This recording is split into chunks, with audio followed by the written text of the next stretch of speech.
And today we're thinking about releasing or being released from something. And we've recently been reminded on the TV, of course, of the dark days of slavery in the Americas.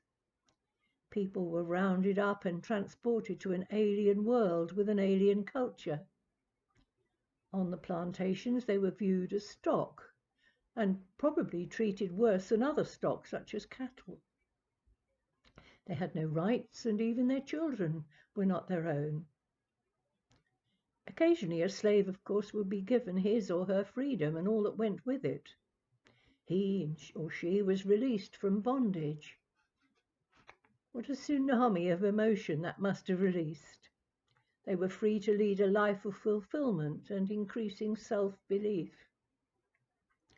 On a smaller scale, we can experience a real sense of release when, for example, we have a hip replacement and released from constant pain, or perhaps manage to pay off a debt and that dark cloud hovering over us is removed. Easter also celebrates a time when it became possible to be released from the fear and guilt felt by so many. In the past, much of the relationship between a person and their God could feel repressive.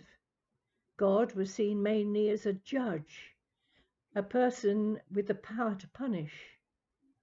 Some angel was charged with recording your credits and debits. Perhaps scores were kept, like the points on your driving license, and go over the limit at your peril. From the life of Jesus, we see a new view of the coming together of God and man. You may well have been told of the story of God walking with Adam and Eve at the beginning of everything, at peace in the Garden of Eden.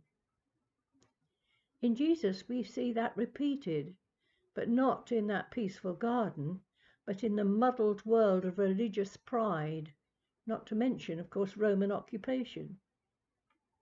Jesus, made his points by what he did. He broke the rules, he avoided convention, he dined with crooks, he chatted with the enemy, he refused to condemn people who were seen to have broken God's law.